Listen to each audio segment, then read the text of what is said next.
बिस्मिल्लाहिर्रहमानिर्रहीम। अस्सलाम वालेकुम students, my name is Mohammad Raheel Sabar और मैं हूं आपका बायोलॉजी टीचर। आज हम शुरू करने जा रहे हैं जी अपना लेक्चर नंबर 18। तो आइए जी देखते हैं अपने लेक्चर नंबर 18 में हम क्या देखेंगे। और लेक्चर नंबर 18 जो है वो है चैप्टर 3 का। लास्ट 2 लेक्चर हमारे हो चुके हैं जो हम चैप्टर 3 को स्टार्ट कर चुके हैं। तो आइए जी देखते हैं हम इस लेक्चर में क्या पढ़ने जा रहे हैं। तो लर्निंग आउटकम्स में पहला है जी मैकेनिज्म ऑफ एंजाइम एक्शन, दूसरा है जी फीडबैक इनहिबिशन, तीसरा है जी एक्टिव साइट, चौथा है जी लॉक एंड की model and the last one is the induce fit model. तो आइए स्टार्ट करते हैं with the mechanism of enzyme action कि एंजाइम जब एक्शन करता है तो क्या होता है, किस तरह होता है, कैसे करता है, वो क्या करता है। So enzyme is a 3 dimensional globular protein. तो स्टूडेंट अगर आपको कैरेक्टरिस्टिक्स याद कर लिए हो, पिछले लेक्चर में मैंने आपको करवाए थे, तो कैरेक्टरिस्टिक्स ऑफ एंजाइम में हमने बात की थी कि सारे एंजाइम बाय नेचर क्या होते हैं, प्रोटीन, और वो ग्लोबुलर प्रोटीन होते हैं। और मैंने तब भी बताया था, फिर बता रहा हूँ, ग्लोबुलर प्रोटीन क्या होंगे, जब अमीनो एसिड आपस में अरेंज होते हैं कॉम्प्लेक्स स्ट्रक्चर बनाने के लिए, तो उस वक्त उनकी अरेंजमेंट की बिहाफ पे या तो फाइब्रस शेप बनती है लंबी सी, उसे फाइब्रस प्रोटीन कहते हैं, जैसे आपके हेयर हो गए, या वो क्या करते हैं जी ग्लोबुलर प्रोटीन बनाते हैं, गोल सी प्रोटीन बनाते हैं, जैसे एंजाइम हो गए। ठीक है जी। सो ग्लोबुलर स्टैंड्स फॉर, ये असल में एंजाइम की अंदर अमीनो एसिड की अरेंजमेंट है, शेप है। ठीक है जी। 3 डायमेंशनल तो मैंने पहले भी बताया था भाई, एक फिजिकल स्ट्रक्चर है, ऐसा नहीं है कि हवा में बातें हो रही है, तो ये एक फिजिकल स्ट्रक्चर है। और बाय नेचर क्या है, protein. Every enzyme have specific chemical composition. तो स्टूडेंट याद रखिएगा, हर एंजाइम स्पेसिफिक अमीनो एसिड से मिलकर बना है।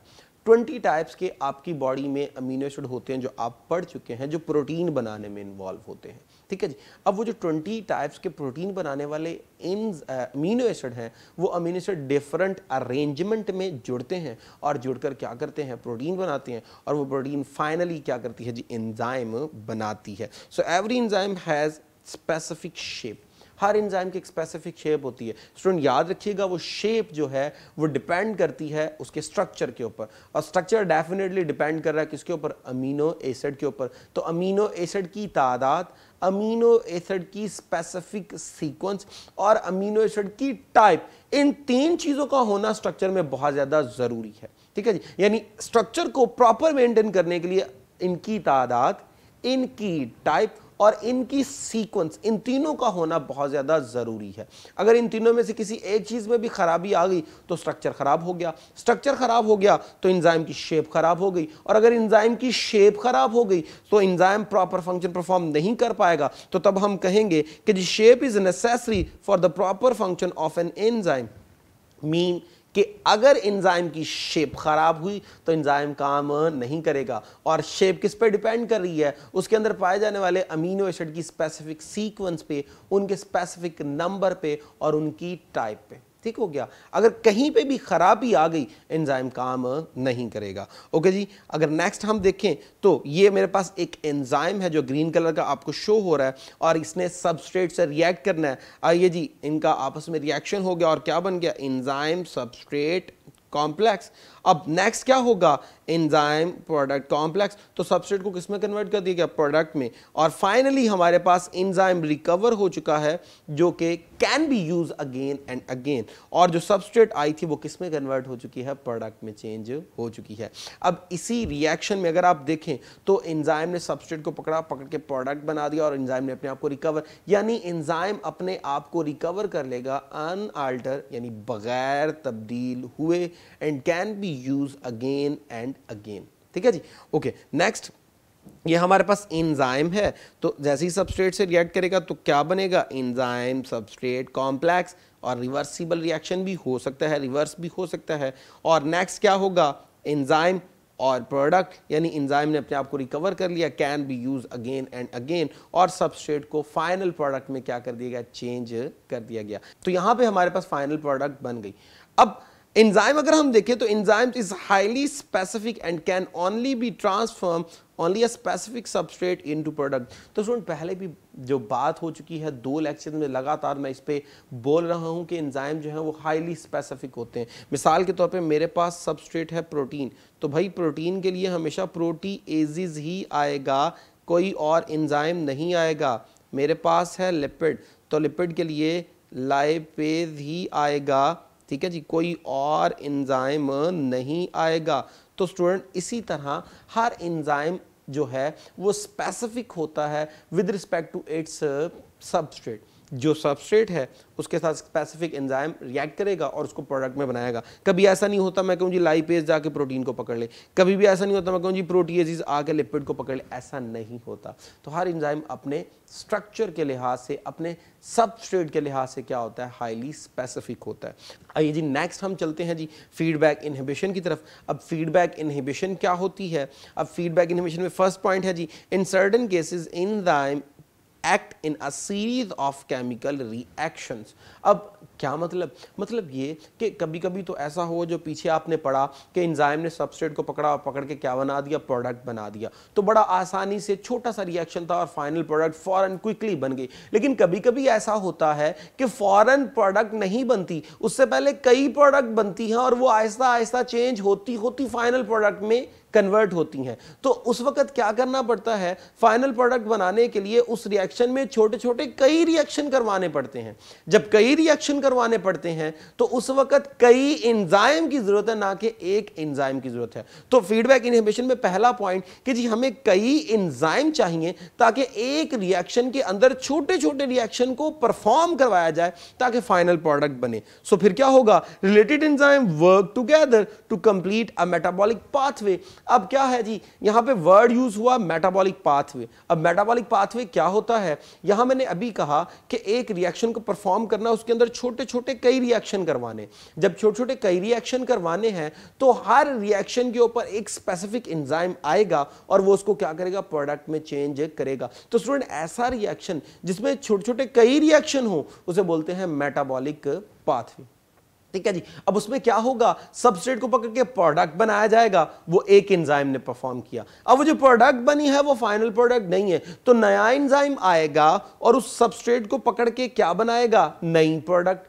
ओके, अब ये जो नई प्रोडक्ट है ये भी फाइनल नहीं है, तो फिर एक नया एंजाइम आएगा। इस तरह हर एंजाइम अपनी प्रोडक्ट को नए एंजाइम के लिए क्या कर देगा, सबस्ट्रेट के तौर पे पेश कर देगा। So every next enzyme will use the product of the previous enzyme, और उसे क्या करेगा, अपनी सबस्ट्रेट बनाकर उसको फाइनल प्रोडक्ट बनाने में इन्वॉल्व हो जाएगा। So every next enzyme use the product of the previous enzyme by making it's substrate. तो हर बाद वाला एंजाइम पीछे वाले एंजाइम की सबस्ट्रेट को पकड़ेगा और पकड़ के क्या करेगा, प्रोडक्ट, क्योंकि फाइनल प्रोडक्ट अभी नहीं बनी। और इस तरह प्रोसेस जारी रहेगा कब तक, until the final product is form, तब तक जब तक कि फाइनल प्रोडक्ट रिसीव नहीं हो जाती।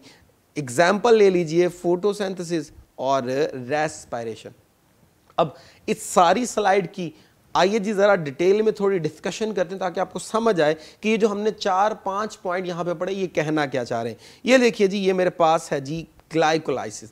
अब ग्लाइकोलाइसिस क्या है, सेलुलर रेस्पिरेशन अगर आपने मैट्रिक में पढ़ा तो वहां पे पहला स्टेप था ग्लाइकोलाइसिस। अब ग्लाइकोलाइसिस में आपने कहा कि ग्लूकोज को पायरुवेट में यानी पायरुविक एसिड में कन्वर्ट किया जाता है, तो वहां पे तो आपने बड़े सुकून से कह दिया कि ग्लूकोज को पायरुविक एसिड में कन्वर्ट कर दिया जाता है। तो जरा ये स्लाइड तो देखिए, इसमें ये ग्लाइकोलाइसिस देखिए, ये ग्लूकोज है, ये है जी पायरुवेट। तो ग्लूकोज से पायरुवेट तक जाने में 10 स्टेप, 10 रिएक्शन इन्वॉल्व है। ये है जी पहला पॉइंट जो हम बताना चाह रहे थे कि कभी कभी ऐसा होता है कि एक रिएक्शन के अंदर कई रिएक्शन है। तो ग्लाइकोलाइसिस एक रिएक्शन है, उसके अंदर ये 10 आपको स्टेप नजर आ रहे हैं और हर स्टेप के ऊपर एक स्पेसिफिक एंजाइम आएगा और वो एंजाइम क्या करेगा, पीछे वाले की प्रोडक्ट पकड़ेगा, अपनी सबस्ट्रेट बनाएगा और नेक्स्ट जो है वो प्रोडक्ट बनाने में इन्वॉल्व हो जाएगा। अब अभी भी ये पायरुवेट जो है वो क्या किया जाएगा, माइटोकॉन्ड्रिया के अंदर एंटर किया जाएगा, with the help of oxygen इसकी ब्रेक होगी, जिसे हमने कहा था क्रैब साइकिल। तो ये है जी क्रैब साइकिल।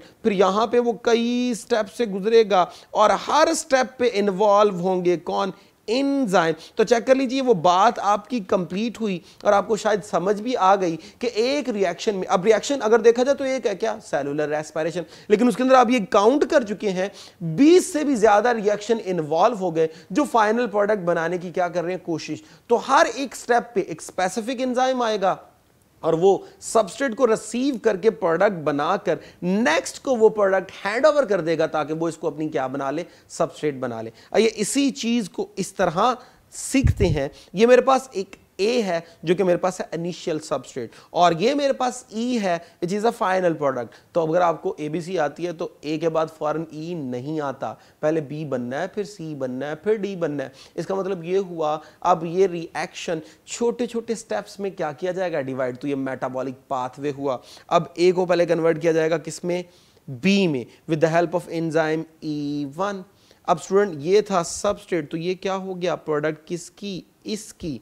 अब इसको कौन रिसीव करेगा, E2, और इसको किसमें कन्वर्ट करेगा, C में। अब स्टूडेंट C हो गया प्रोडक्ट किसकी, इसकी, लेकिन ये भी इसकी क्या बन गया, सबस्ट्रेट। तो ये C आगे क्या बन जाएगा, प्रोडक्ट। तो हर एंजाइम अपनी प्रोडक्ट को आगे क्या करता रहेगा, हैंड ओवर। अब चेक कर लीजिए, ये पीछे वाले की B क्या था, प्रोडक्ट, लेकिन आगे वाले ने उसको अपनी क्या बना लिया, सबस्ट्रेट। अब ये जो C पीछे वाले की प्रोडक्ट है, आगे वाले की क्या बन जाएगा, सबस्ट्रेट, किसकी, E3 की, और उसको फाइनली कन्वर्ट किया जाएगा इनटू D।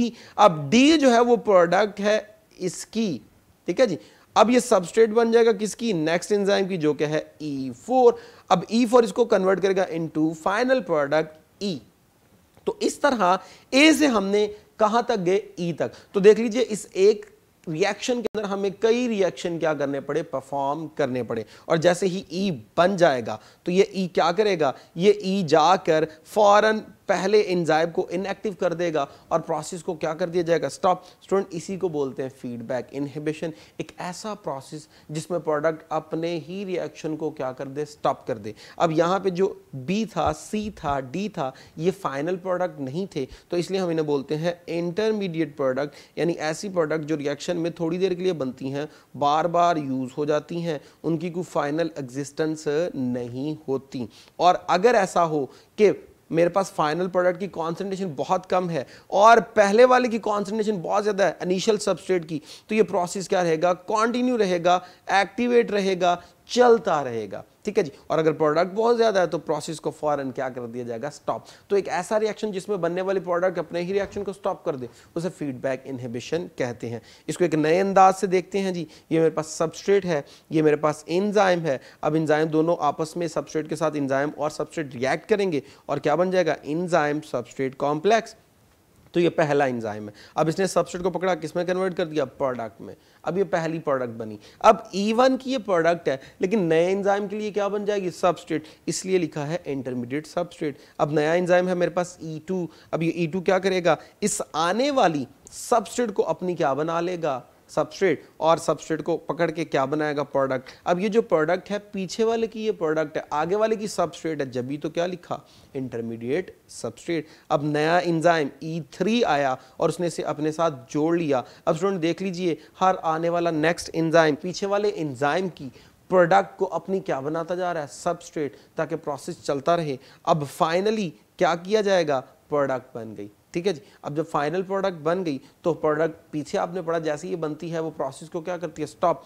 तो क्या करेगा, ये जाके फौरन एंजाइम के साथ अटैच होके उसकी क्या करवा देगा, इनहिबिशन करवा देगा, ठीक है। अब जैसे ही इनहिबिशन हो गई तो अब दोबारा अगर मेरे पास सबस्ट्रेट आता है तो ये रिएक्शन नहीं होगा। इसे बोलते हैं फीडबैक इनहिबिशन, कि जी प्रोडक्ट की मिकदार आकर प्रोसेस को स्टॉप कर दे और कई एंजाइम वहाँ पे क्या हो, इन्वॉल्व, और कई दफ़ा क्या बने, इंटरमीडिएट सबस्ट्रेट, यानी छोटे छोटे कई स्टेप यहाँ पे क्या हुए, इन्वॉल्व हुए। ओके जी, एक्टिव साइट की तरफ चलते हैं। अब एक्टिव साइट क्या है, एक्टिव साइट जी जैसे ये एंजाइम आपको नजर आ रहा है और यहाँ पे ये छोटी सी साइट है जहाँ पे सबस्ट्रेट आके रिएक्ट कर रही है। तो ये एंजाइम का वो वाला पोर्शन होता है जहाँ पे सबस्ट्रेट ने आके रिएक्ट करना होता है ताकि दोनों आपस में जुड़े, ES कॉम्प्लेक्स बने और फिर इसको फाइनल किस में कन्वर्ट किया जाए, प्रोडक्ट में। पूरे एंजाइम में चेक कर लीजिए, ये छोटा सा पार्ट है। सो ये क्या होगी, enzyme and substrate react with each other by active site, और स्मॉल पोर्शन है ऑफ एन एंजाइम। तो एंजाइम का छोटा सा पोर्शन जहां पे सबस्ट्रेट ने अटैच होना है ताकि उसे क्या किया जाए, ES कॉम्प्लेक्स बनाना है और फिर फाइनली प्रोडक्ट बनाना है। तो यहाँ पे एक और चीज, चार्ज बेरिंग साइट। तो active site charge bearing site होती है। बेटा मैंने पहले भी बताया था कि एक्टिव साइट छोटा पार्ट है। जब छोटा पार्ट है तो उसमें कुछ अमीनो एसिड इन्वॉल्व होंगे, लेकिन वो होंगे बड़े स्पेसिफिक। वो जो अमीनो एसिड इन्वॉल्व होंगे they are highly specific in nature, और उनकी बिहाफ पे एक्टिव साइट पे एक स्पेसिफिक क्या डेवलप किया जाएगा, चार्ज डेवलप किया जाएगा। जब चार्ज होगा तो उसी बेस पे फिर सबस्ट्रेट में भी एक स्पेसिफिक चार्ज होगा। दोनों चार्ज की बिहाफ पे दोनों का आपस में रिएक्ट करना क्या हो जाएगा, आसान हो जाएगा, क्योंकि चार्जेस आपस में एक दूसरे को अट्रैक्ट और रिपेल करते हैं। तो चार्ज बेरिंग साइट है जिससे ये सबस्ट्रेट को आपस में जोड़ती है। Consist of few but specific amino acid, पहले भी मैंने बता दिया कि थोड़े से अमीनो एसिड होंगे लेकिन होंगे बड़े स्पेसिफिक। सो आइए जी अब एक्टिव साइट के जो है वो हम रीजन्स की तरफ चलते हैं कि ये जो एक्टिव साइट जो फंक्शन परफॉर्म कर रहा है ये किस तरह करता है जी। एक्टिव साइट के हमारे पास दो रीजन होते हैं जी, दो रीजन। अब वो दो रीजन कौन से हैं? पहला रीजन है जी बाइंडिंग रीजन। अब बाइंडिंग रीजन क्या करता है स्टूडेंट? It recognization substrate.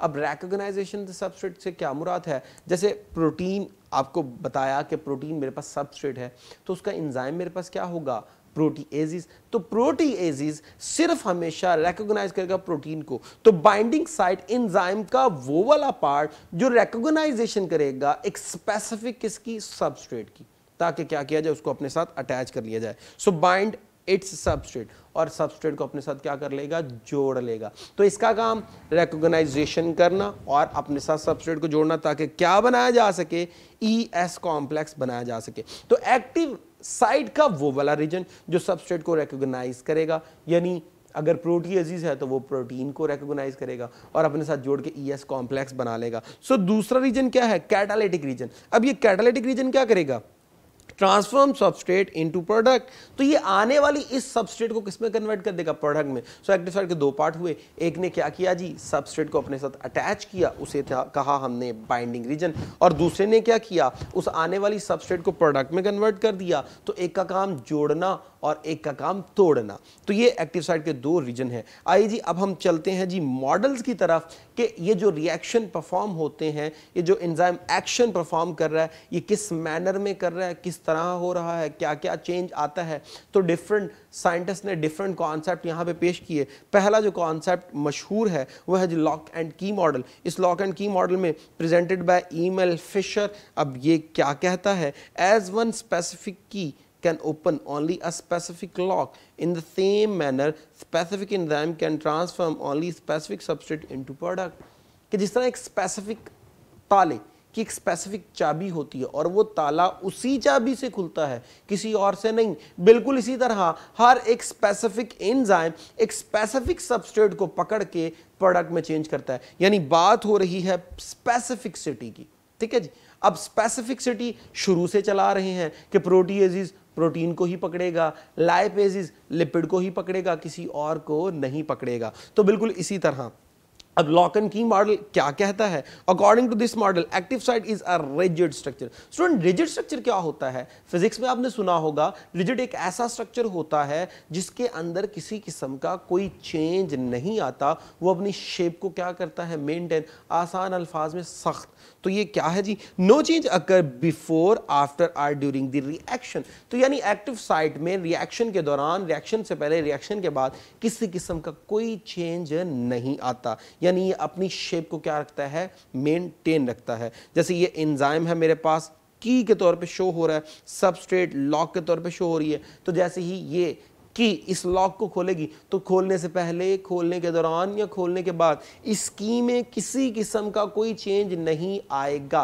बिल्कुल इसी तरह वो कहना चाह रहा है जी एंजाइम में किसी किस्म का कोई चेंज नहीं आता। आइए जी मजीद इसके कुछ और कैरेक्टरिस्टिक्स देखते हैं। ये कहता है जी, ये चेक कर लीजिए, ये आपके पास एंजाइम है और ये डिफरेंट सबस्ट्रेट है, दोनों तीनों अगर आप चेक करें तीनों की शेप डिफरेंट है।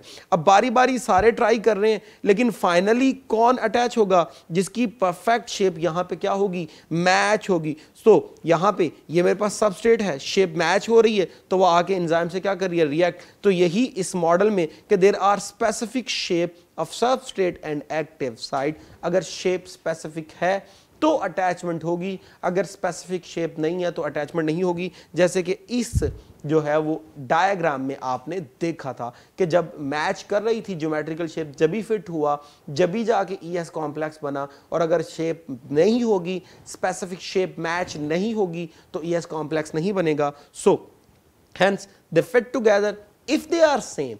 अगर ज्योमेट्रिकल शेप सेम है, और अगर सेम नहीं है तो शेप ना सेम होने पर कभी भी आपके पास ES कॉम्प्लेक्स नहीं बनेगा, तो डेफिनेटली प्रोडक्ट भी आपके पास रिसीव नहीं होगी। ये तो था पहला मॉडल। सो आइए जी चलते हैं जी नेक्स्ट मॉडल की तरफ, which is induce fit model. अब इंड्यूस फिट मॉडल क्या कहता है जी, प्रेजेंटेड बाय कोशलैंड, तो वो एमल फिशर था, ये कोशलैंड है।